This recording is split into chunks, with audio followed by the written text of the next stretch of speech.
Hi, everybody. All right. Some or most of you know me. My name is Samantha Barrios. I'm a performer and director and board member at the Kentwood Players. And here with me, I have Miss Alison Mattia. And Alison is also an actor and choreographer and director and board member and longtime member of Kentwood Players. Hi, Alison. Thank you for being here. My first guest. Oh, it's my pleasure. My first guest on our what will soon be Kentwood Players Live. Yay. So this is recorded because we can't go live yet. But starting after this video, this first interview will start going live every Thursday and Sunday night at 7 p.m. Sundays, which is today, directors and designers. So that's why we have Miss Alison with us in her director capacity. And Thursdays will be actors, backers, and crew, the ABCs of theater. And we'll have Alison back as an actor for Thursday. Yay. So thank you, Alison. We're here on the anniversary of opening night of PIPPIN 1 year ago. One year ago. I can't believe it. Time flies. Yes, it really does. This is why I'm wearing, and I'm realizing people can't even see the whole leading player outfit. Yay! And not leading player, PIPPIN throne. And just in case I need a little magic, I've got my gemstones. Oh, nice, nice. Thank you. So a year ago today, we opened PIPPIN, which, am I correct, that's the last show you directed? Yes, that is the last show I directed. And we'll have you talk about this later, but you are currently cast in a show that will come back whenever we make it through the apocalypse. Yes. So that's exciting. We can. Yes, eventually I will be in the Angels in America, but we can talk about that later. Yes, we'll probably have to talk about it a few times because, COVID-19. We don't know what's happening. But let's talk a little bit about your history with Kentwood. So when did you join? How long have you been with the theater? So I joined Kentwood Players in 1995. I auditioned for Guys and Dolls at Kentwood Players. It was the second time that the theater had done that production. And I auditioned and got the role of Adelaide, which was a dream role of mine. I was very, very excited. I actually heard about Kentwood. I'd auditioned there once before.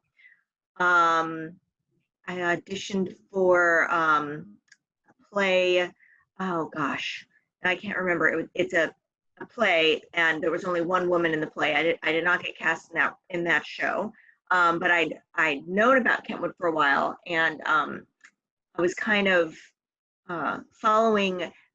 You could say I was trying to follow in the footsteps of Vicki Miller, who I actually hadn't met yet until Guys and Dolls, and she's one of the people I love the most at Kentwood, and I was very excited to get to work with her. She choreographed Guys and Dolls, and a friend of mine, Jeff Wallach, was the director, and he is the one that cast me, and so I was very lucky, and I joined at that time. So I joined in September or October of 1995, and I've been there ever since. And so yeah, I've done several shows on stage there. I've done a lot of theater other places too, but yeah, I love being there. I love being a part of the theater there. So it's really fun. It is. It's one of those places. I was the same thing. I did when I did my first show, which you actually produced. I joined up immediately, and I felt like that happens a lot. It's a great home. Yes, and it's nice because it is very supportive. I love that in Southern California and Southern LA rather. You can hop around and do theater all over, and there's no like animosity of like, oh, you're performing at that theater, Right, exactly. Yeah, it's definitely not like that. I mean, and there's a lot of members at Kentwood that have the ability. I wish I was one of them. I don't always get to see all the people that are in other productions, but they'll go around and travel to all the other theaters and see fellow members in shows, which is so wonderful. It's just very, very big family. So Yeah, Yeah. I love that. We have a very strong theater community in Los Angeles, and I think a lot of people don't realize that Yes. because it's such a film city, which it is, but it is Yeah, also a theater town, which is really cool. definitely. Yay. Yeah. So that's awesome. That's a good amount of time at Kentwood. That's pretty Yes, good. it is. And Kentwood, this is its 70th year, correct? Yes, that's Celebrating right. anniversaries. So that it's been around for a minute. It So how has. did you first hear about it when you very first were being introduced? How did you find out about that first audition or? Oh, well, back in the day of Dramalog, right? I think that was Dramalog. I don't think Backstage had bought it yet, but I read about the auditions in Dramalog, and I went to the open call, and that's how I found out about it. As you know, you did back then. There are a lot of things I would send my picture and resume out to via regular mail, and all that kind of thing, and that's how I found out about it. So And for those young viewers, that was a periodical, a paper thing that used to go around. yeah, Yeah. you buy them at the 7-Eleven or get a subscription. I remember I was living in New York and we had to do that. It's crazy, times have changed. So you were acting and choreographing, and when did you say, let me try this directing thing? What prompted that? Well, I had been choreographing for a while, like you said, and actually what started me directing was the fact that I got pregnant and couldn't really perform. And we had just started something we were calling a concert series at Kentwood. We were doing mostly musical review kind of things on Sunday nights, and some people said, "Hey, Allison, at the time, let's see, I had just had my son, and so he was a few months old, and they said, why don't you direct something?" Because they were all musicals, and they knew I'd choreographed. I don't think I'd choreographed anything there yet, but so I did a musical review called Side by Side by Sondheim, and that was in November, December of 2000. So that was my first directing, which was a lot of fun. Really great. Of course, I love Sondheim, so I loved doing that show. And it was very much a musical review. It wasn't a lot of lines. It was just something that we put together on Sunday nights, and that was a lot of fun. So that was my first directing. Everything I've directed actually has been at Kentwood. So Oh, really? and PIPPIN was my fourth directing. Yeah. I've done a lot of choreography, but that was my fourth directing thing. So yeah. And you also directed Young Frankenstein. Young Frankenstein, and before that, I directed California Suite at Kentwood. That was my first show at Kentwood, my first main stage show at Kentwood. Yes, but then 2016 we did Young Frankenstein, which was a great experience. It was a very, very challenging show from a technical perspective, but a really amazing person, Sean Summer, built the set. And of course, you know Sean because he directed you in Dracula, your first show here at Kentwood. And in Yes, and he built a set that actually moved up when the time came to put the lightning on Frankenstein and to make him come to life, and it was just amazing. Plus, we were able to use, it was, I think, one of the first shows where we were using projections. Yeah, we got the screen for that show. Yeah. Which was a huge, my husband was very helpful with that, as was Sean, again, in setting up the slide projector, and then we built a scrim, and we projected on the scrim so that the rest of our set was basically on that scrim, because the whole scene with the table lifting up was a huge part of the set. So yeah, so that was an extremely challenging show, but it was so wonderful. It was really great. We had a lot of wonderful people in that show, and there's, just like with Pippin, I mean, I couldn't have asked for two better shows. They've both been just amazing. So yeah. Kind of segueing into Pippin, I do find it quite interesting that your first musical to direct at Kentwood, or ever would be Young Frankenstein, which is such a huge undertaking with this huge set and scrim and all this stuff. And then transferring or, segueing into Pippin, where you're like 2 platforms, all black. No. Like, oh, it was such a relief. It was such a relief. I'm like, Sean, this is easy. It's just, everything's black. It's going to be great. Yeah. So it was, that was, it was a nice transition. Yeah, you would think it really would have been the other way around, but on the flip side, I think Young Frankenstein, yes, technically it was a very challenging show, but the show itself was just a fun piece of, fluff and fun, and so from that standpoint, that was a lighter show to direct, whereas Pippin, there's a lot of layers in Pippin, a lot of things. So I think from the acting point of view, Pippin is a more challenging overall effort.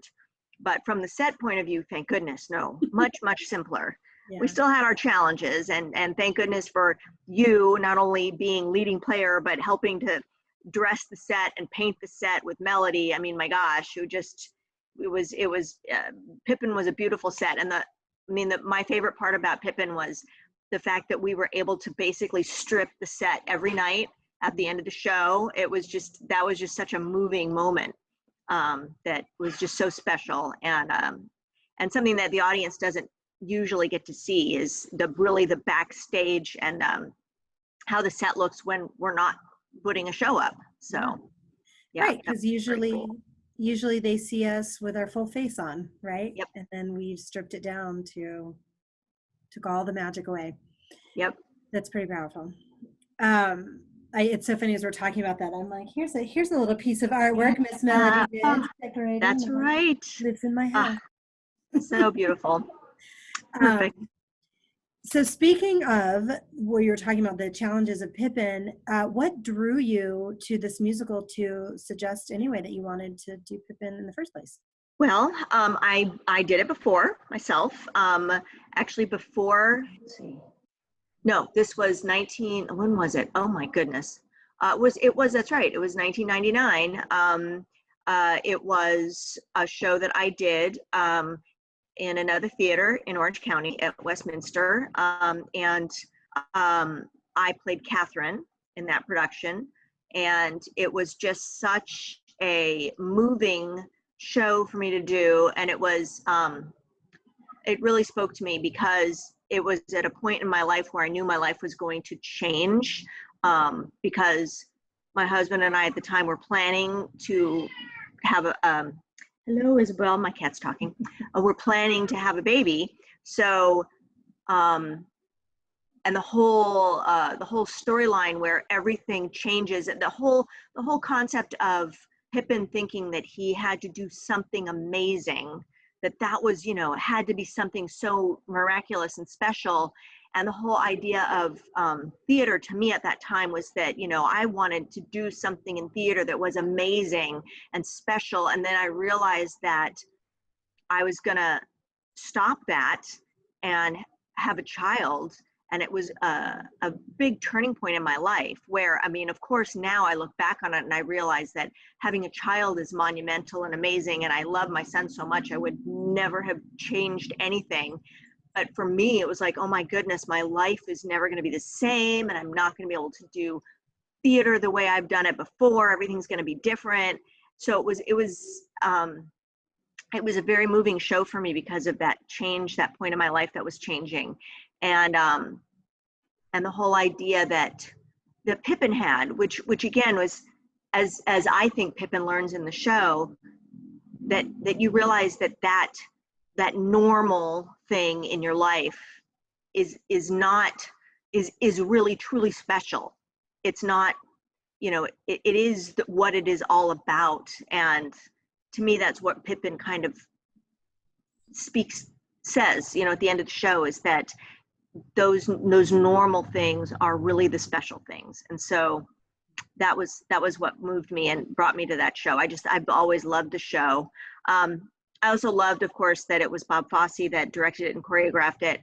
And I knew a little bit about the tension between Stephen Schwartz and Bob Fosse, and that whole kind of the fight between the two of them about what the show should really be about.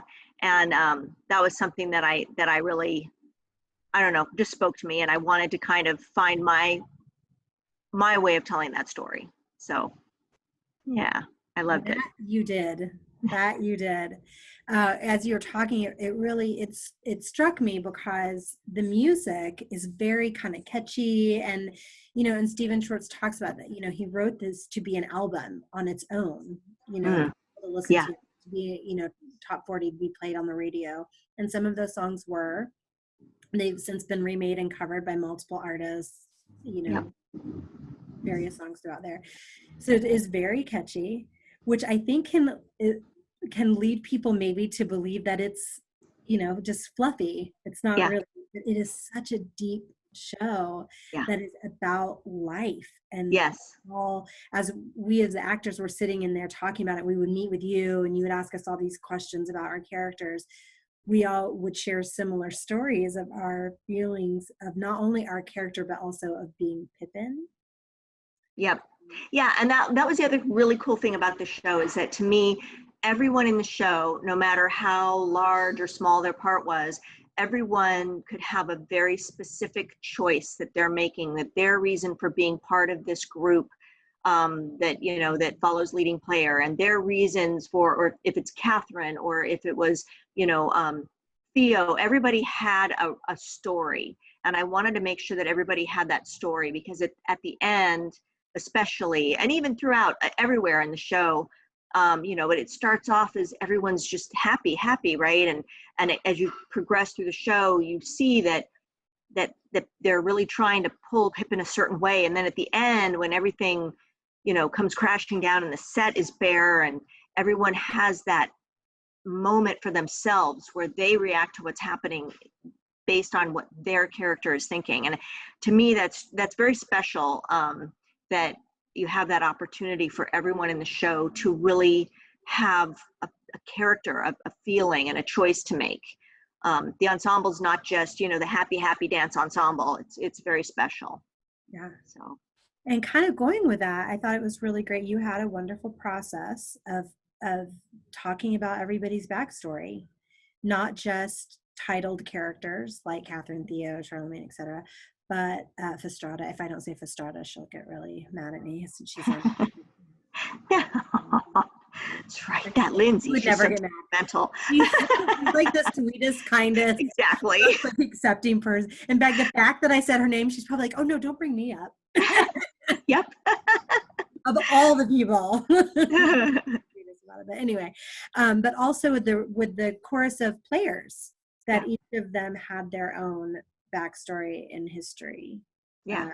It was a really interesting process, and I think it really showed, and the feedback I got from audiences, and maybe you got something similar, people would talk about that in various scenes. They would see, they were the unspoken communication, but they would see the relationship, or they would see a feeling, either fear or aggression, or maybe some of the people were seeing whenever I was being particularly nasty, and some were afraid of that. I mean, you could see this history connection between each other. So that final scene when my character loses it, I said I lose it. It was really interesting to watch all the different relationships. It was very powerful. Yeah. You did that, had it grouped and staged that way with the different relationships and groupings was definitely. Yeah, I never got tired of watching the end of the show. I never got tired of it. I mean, the whole show I never got tired of watching, but I never got tired of watching different people's reactions to what was happening. Yeah.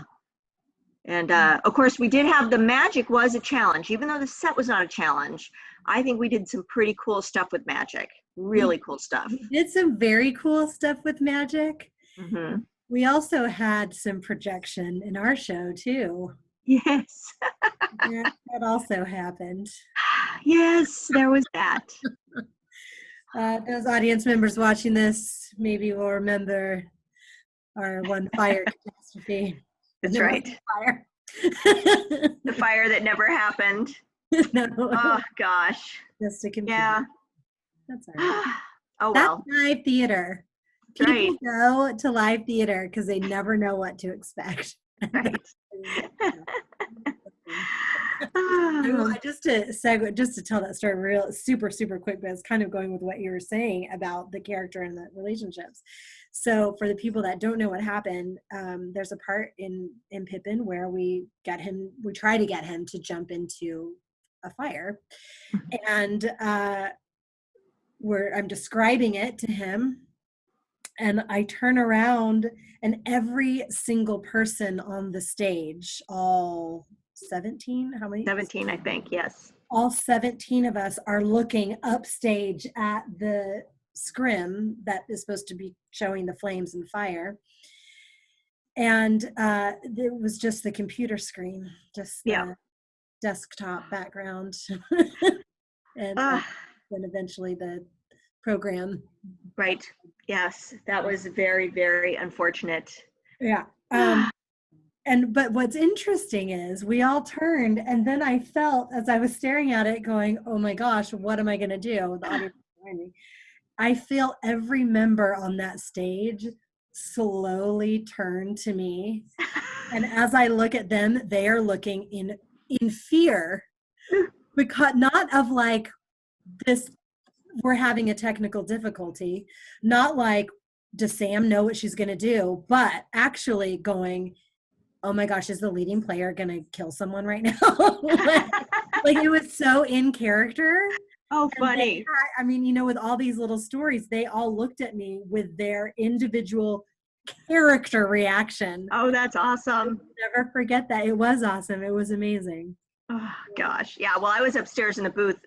I think at that point I ran with 2 steps up the stairs in the booth to try to figure out what was going on. And yeah, that nothing, I couldn't fix that one. But we did have that one night where we did fix it. We did, yeah. Yes. It only happened twice. Of all the nights, it happened twice. First night was and then the second night, it fixed worked. problems right away. Yeah. So Yeah. that was I know. Live theater, it's great. Live theater with multimedia. It's wonderful. So let's talk a little bit about, and I know I said this to you before, but even though we're friends and I was in the show as the leading player, feel free to be honest with your thoughts. But I want to know kind of the strengths and struggles of, like Pippin. And, feel free to talk too about just in general strengths and struggles of directing musical and directing live theater. Wow. Well, gosh. I mean, there's just so much to think about, I mean, it's yes, of course, the casting is like, they say it's 90% of the directing, and from an actor's standpoint, it really is. And once you cast it, if you cast great people, which I really feel like I had the opportunity to do in Pippin, and I did, and I really I can't complain about my cast. I really, honestly, no way could I. Everybody was fantastic, and and I know how hard it is, because I started off performing, of course, and when you have that place to come from, how difficult it is for everybody auditioning, and how hard it is to not get cast in something, and how there's just and when you do get cast, how actors are by nature self-conscious and concerned about being able to do everything that the director wants them to do, and am I doing it right? And so, I mean, I know all of that. I know all of that, and so I really, honestly, I'm just trying to think. Everybody in the show was so wonderful and so helpful, and so everybody worked really hard, and like, for example, when we had Elliot, who's playing Theo, and then his father, as you know, was there every night to help with our magic, and made sure everything happened correctly, because Elliot was part of that, and of course he was just great.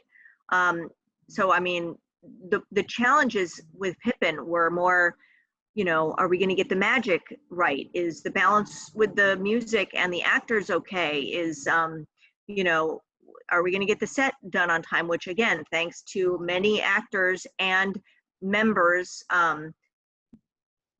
Okay, we had a little technical difficulty, but we're back.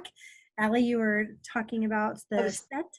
Yes. Okay. So let's see. I'm trying to think. I mean, you know, there's just so many people. I mean, actually, it was a small but mighty group. Between I know Lefty did a lot of work, and Melody, and you, and then of course, you know, I had people like John Sparks, who played our Charlemagne, who also helped costume the show, and who was my Pippin before when I played Catherine. So this was it was very opportune because it was 20 years since we had done the show.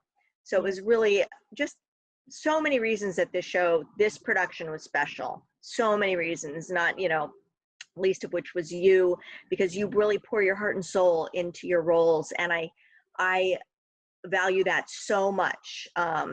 And you really, it was wonderful. You did a fabulous job. And you know, and the fact that Megan, who was our Catherine in this production, actually was pregnant, which I just thought was so awesome. And then we just came on that. Megan texted Kat and I the other day because it was, you know, Friday. I think it was a year from when we opened. Of course, now today is the 17th, but so that's just very cool. And I mean, everybody was so special. Kyle was amazing and just so willing to try everything, you know. I remember, in fact, you know, one of the really great things was the fact that early on in rehearsals, I staged your number, your and Kyle's number, the right track, and you guys you remembered everything I gave you, and it was so great because I was like, yeah, I don't have to go back to my notes, and you guys remember it. It was awesome. So, and everybody stepped in and helped out and made sure that, you know, when Megan was in the Army, she was very carefully laid on the ground so she didn't hurt herself, you know, and it was just everybody poured their heart into it. And having Vicky part of the show, being one of the three in the Manson trio with you and Roy was just awesome. So it was such a special production, and I'm so thankful that we got to do it. So yeah, it was great. Me too. Thank you. It was so special. One of the interesting things you're talking about, people getting these numbers and stuff, was seeing actors so willing to get together outside of our scheduled rehearsal. Yes. And to practice choreography to really make sure that we were getting it perfectly in time, because the choreography you're giving us was very specific, and you know, you're adding a lot of these bossy elements that are very specific and timed very perfectly, and we really wanted to be a unified group of players with Pippin sticking out like a sore thumb. Yeah. And that's what happened. It was really, everybody pulled together. And I have to say, you know, Young Frankenstein was very much like that too. Everybody pulled together, they practiced outside of rehearsal time. And yeah, so I mean, I've just been insanely lucky with these two shows, but just Pippin will always have a very special place in my heart. And this production was just, I couldn't ask for anything better. I really couldn't. So just the way it is. Well, I kind of to wrap up, and I think this is kind of perfect. You brought up that you had this similar experience with Young Frankenstein and with Pippin. I think the common denominator is you. You are a great director and leader. Clearly, you establish a safe environment in which actors feel safe. I hope so. To play and to, I know I felt safe to try things and to play and to, you know, take risks. And to speak up when I say this doesn't feel comfortable to me. And it's hard because, you know, our job as an actor is to do what the director tells us to. Right. Or a choreographer, which you were both a choreographer and director, but you know, that's our job, make it work, right? But it's really wonderful when you get a director who's so collaborative and really wants to be open and creates a safe environment in which they're open and listening, and you did that. So where we go to you and say, this doesn't feel, and you know, and to speak to that was like the ending of the show. We were having a hard time figuring out how that would work, and I felt so comforted knowing that you weren't going to give up until we found the right feel, the right staging, and the right just, you know, that. And I remember the moment everyone's on stage and we had to adjust some things because of that completely broke down, and Right. you know, sight lines and all this stuff, and we had to adjust some blocking, and it was a moment of us thinking, and I will never forget when we came up with the idea and to be center in front of them, center stage down in front of the very edge of the stage. And it was like we did it, and I just remember like kind of looking at you after we ran it, and it was like it felt good to me, and you loved it. It was like that perfect, you know, connection, unification of like this is it, you know. Yeah. So Yeah. so thank you. You're a wonderful person to work with. Oh, thank you. Multiple times as a producer, you as a producer, but as acting with you on stage, sharing the stage with you, and now as an actor that you directed, and you're just amazing and wonderful. Thank you. Thank you. Well, I mean, you know, I don't know about all that, but I feel like we all just, it's a group effort, and I feel like everybody that I worked with has treated it like, even though, yes, we're community theater, nonprofit, but we all treat it like we're going to Broadway. You know, everybody gives it their all. But at the same time, you know, everybody's willing to work with each other, and it's really truly a family. And I think that makes it really special. And it, you know, it takes everybody, and it really was a very special experience because everybody was on the same page.